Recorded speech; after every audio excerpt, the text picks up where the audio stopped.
페이지 215페이지 10. 다른 여러가지 기적 1. 술모나 교군에 있는 갈리아노 아테르노에서 우리 주님과 성프란체스코에 대단히 헌신하는 마리아라는 한 여인은 어느 여름날 먹을 것을 구하러 나갔다. 날씨가 대단히 더워 그녀는 갈증으로 기진하게 되었으나 마실 것이 아무것도 없었다. 그녀는 황폐한 산 중턱에 혼자 있었다. 그녀는 거의 의식을 잃은 채 땅에 누워 있었는데 그때 성프란체스코에게 경건히 기도하기 시작하였다.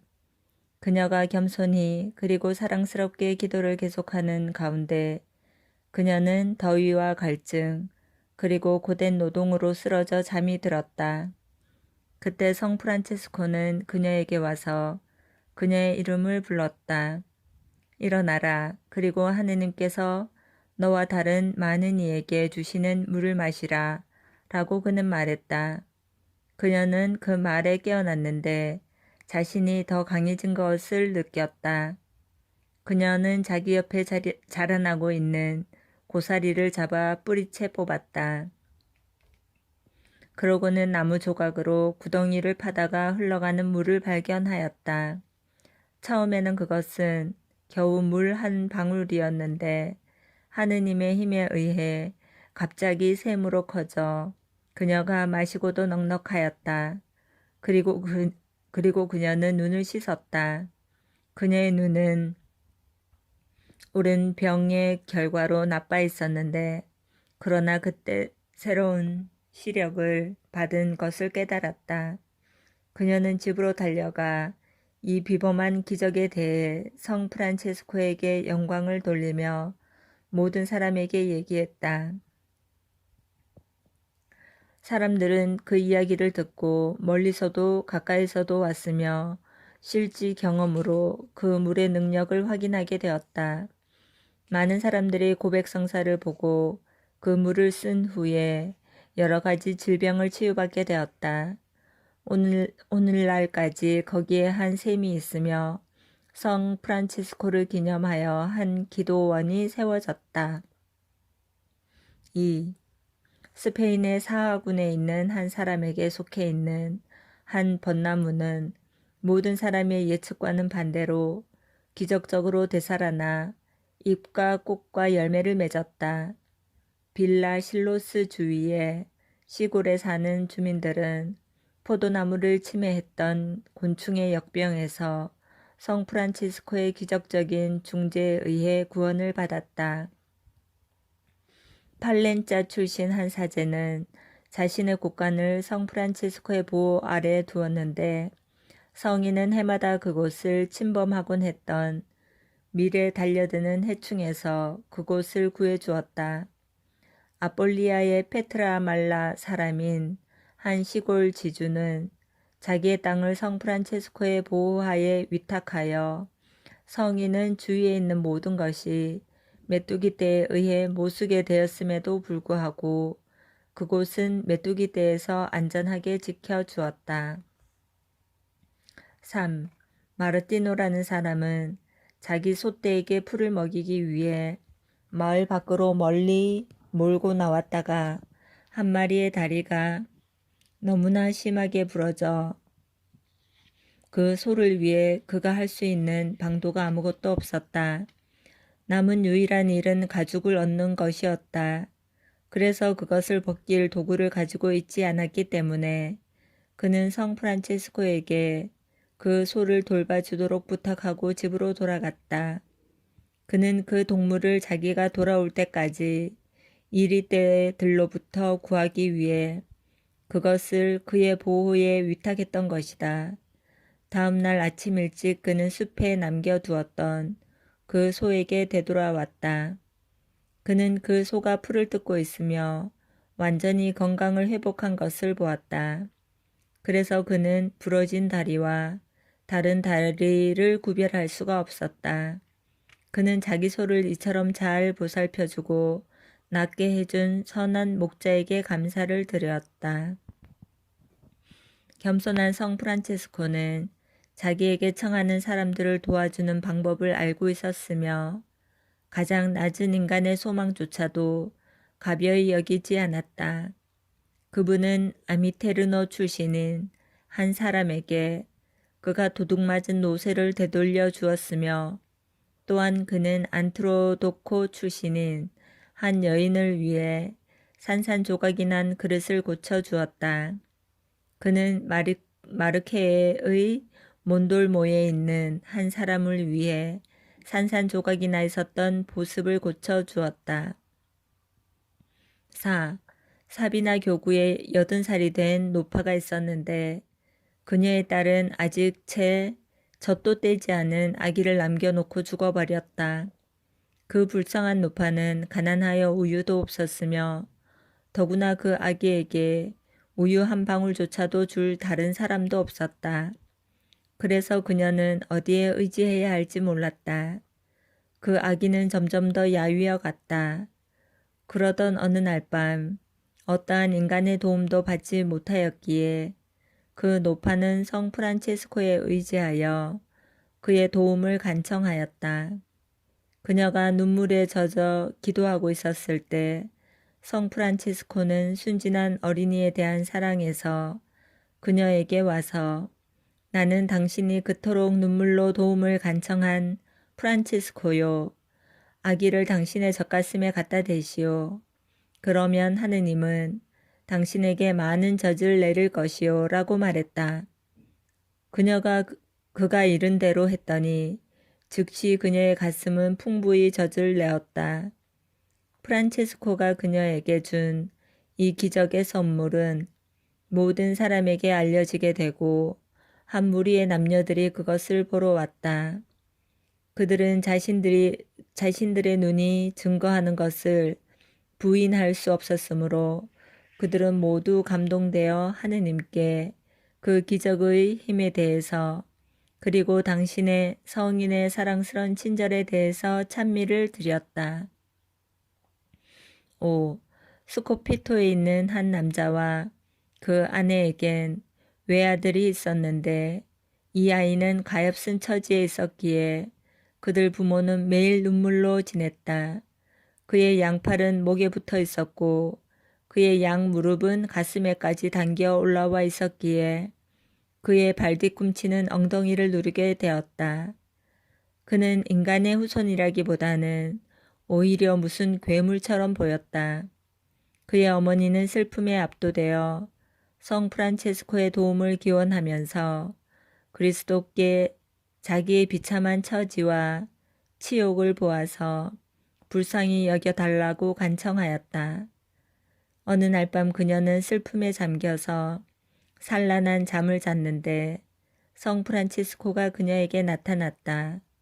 그는 부드럽게 그녀를 향해 그 아기를 자신에게 봉헌된 이웃 수도원으로 데리고 가서 거기 있는 우물에서 물을 떠다가 하느님의 이름으로 그 아이에게 부으면 그 아이가 건강을 회복할 것이라고 말했다. 그녀는 성인의 명령에 순종하지를 않았다. 그래서 그는 2번째 그리로 3번째로 왔다. 이번에 그는 그 아이와 그의 어머니를 앞장서 걸어가 그들을 수도원 대문으로 데리고 갔다.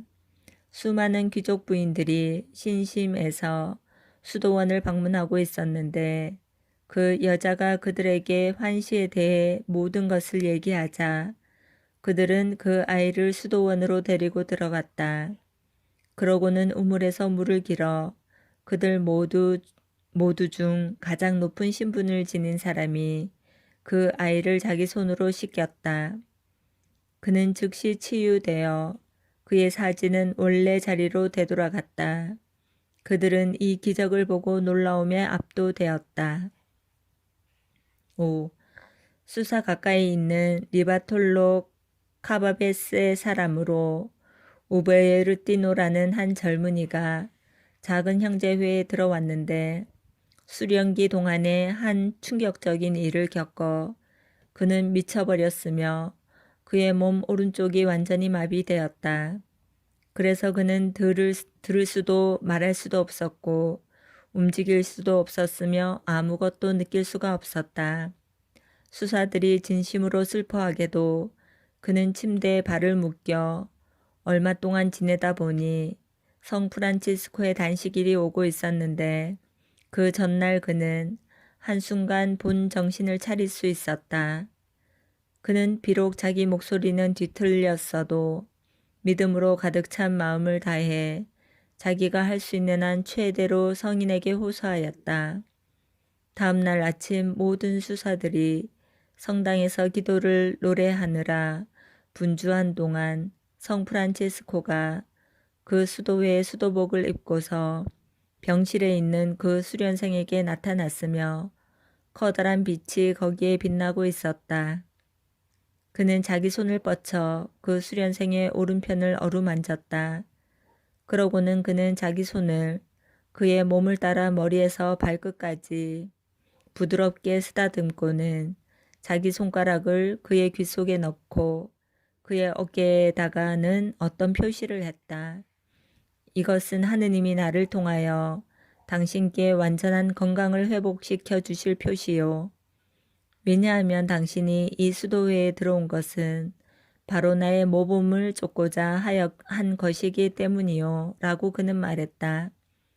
그러고 난 후 그는 그에게 띠를 둘러 주었다. 이는 그가 띠를 하지 않고 있었기 때문이었다. 그러고는 그에게 말하였다. 일어나 성당으로 들어가 다른 수사들과 함께 하느님께 합당한 찬미를 드리시오. 그 젊은이는 그를 만지려 손을 내밀고 감사하는 마음에서 그의 발자국에 입맞추려 하였으나 성인은 사라져 버렸다. 그 젊은 수련생은 육체적 건강과 이성의 기능 및 모든 기능을 완전히 회복하였다.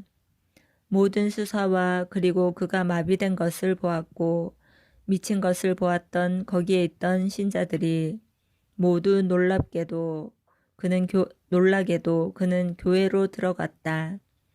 그는 그들의 기도에도 함께하고 그들에게 자신의 기적에 의한 치유에 대해 모든 것을 얘기했다. 그래서 그들은 감동이 되어 그리스도와 성 프란치스코에게 더 큰 신심을 갖게 되었다. 6. 오스티아 광구의 코리에 있는 한 사람은 다리를 쓸 수 없게 되어 걷지도 이리저리 움직이지도 못하였다. 그는 끔찍한 고뇌에 쌓여 그 어떠한 인간의 구제책에 대한 희망도 저버렸다. 그러던 어느 날 밤 그는 성 프란체스코에게 마치 그가 자기 눈앞에 있어 보이기라도 하는 듯이 불평을 털어놓기 시작했다. 성 프란체스코여, 나를 도우소서. 내가 당신께 봉사한 방법과 내가 당신께 보인 충성을 기억해 주십시오. 나는 당신을 위해 노새 한 마리를 대주었고 나는 당신의 손과 발에 입맞추었습니다. 나는 당신께 항상 커다란 신심을 지니고 있었으며 나는 당신의 은인이었습니다. 자, 이제 보십시오. 이 고통의 아픔으로 죽어가는 나를. 성 프란치스코는 그의 불평에 감동되었으며 그가 자기에게 했던 봉사도 상기하였다. 그의 신심에 감사하여 그는 다른 수사와 함께 발현하였다. 오늘 자기는 그의 호소에 답하러 왔으며 그에 대한 치료 방법을 갖고 있다고 말했다. 그는 고통이 있는 자리에 타우 십자가 모양의 조그만 막대기를 대었다. 그러자 종기가 터지고 그는 완전히 치유되었다. 그리고 더욱 놀라운 것은 그에게 이 기적을 상기시켜 주기 위해 타우 십자가의 표시가 종양이 치유되었던 그 자리에 찍힌 채로 남아있다는 것이다. 이것은 성 프란치스코가 사랑이 요구하는 때는 언제라도 자기 편지에다 새기곤 하던 바로 그 표지인 것이다. 7. 우리의 마음은 성 프란치스코의 여러 기적을 기술하는 데 몰두해 있었으나 이제는 영광스러이 십자가를 지닌 자의 중재에 의해서 우리 마음은 신적인 안내에 의해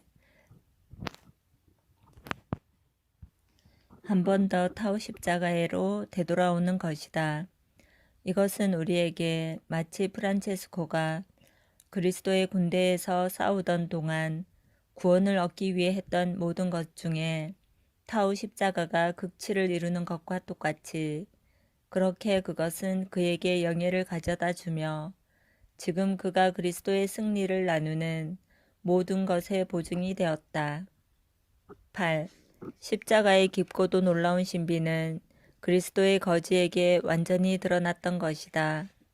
십자가의 신비 안에 은총의 선물과 덕의 대가, 지혜와 지식의 온갖 보화가 너무도 고결하게 숨겨져 있어 이 세상의 지혜 있고 거만한 사람들에게는 보이지 않는다. 그의 온 생애는 그리스도의 길을 따랐고 십자가 외에서는 아무런 끌림을 느끼지 못하였으며 그의 생은 십자가의 영광 외에는 아무것도 주장하지 않았다. 수도생활 시초의 프란체스코는 진실로 성 바울로와 더불어 나에게는 우리 주 예수 그리스도의 십자가 밖에는 아무것도 자랑할 것이 없습니다. 라고 말할 수 있었다. 그의 생애 중 언제나 그는 같은 진실함을 지니고 말할 수 있었다. 이 법칙을 따라서 사는 사람들에게 평화와 자비가 있기를 빕니다. 그러나 그의 생애의 만렵에 가서 그는 이전보다 더욱 큰 진실을 갖고 말할 수 있었다. 내 몸에는 예수의 낙인이 찍혀 있습니다. 갈라티아서 6장 17절. 그리고 우리는 그에게서 매일 형제 여러분, 우리 주 예수 그리스도의 은총이 여러분의 마음에 내리기를 빕니다. 아멘. 갈라티아서 6장 18절. 이상의 말을 듣기를 원하지 않는다. 9. 이제 당신은 십자가의 영광 안에서 두려움 없이 자랑할 수 있습니다. 오 영광스러운 십자가의 기수여, 십자가로부터 당신은 시작했고 십자가의 규칙을 따르는 데서 당신은 진보를 이루었으며 십자가 안에서 당신은 당신 생애를 마지막 완성회로 이끌었습니다. 자, 이제 십자가의 증언에 의해 신앙이 깊은 모든 사람들은 당신이 천국에서 누리고 계시는 영광을 봅니다. 이집트인 이 세상을 버린 사람들은 완전한 자신감에 차서 당신을 따를 수 있습니다. 그리스도의 십자가는 모세의 지팡이처럼 그 기적적인 힘으로써 바닷물을 갈라 그들로 하여금 사막을 가로질러 우리 인간의 죽고 말 유한성의 요르단 강을 건너서 약속된 삶의 땅으로 들어가게 할 것입니다. 당신 백성의 참된 지도자요 구세주이신 십자가에 못 박히신 예수 그리스도는 당신 종 프란체스코의 공로로 영원히 생활하시고 다스리시는 삼위일체의 하느님의 영광으로 우리를 인도하소서. 아멘.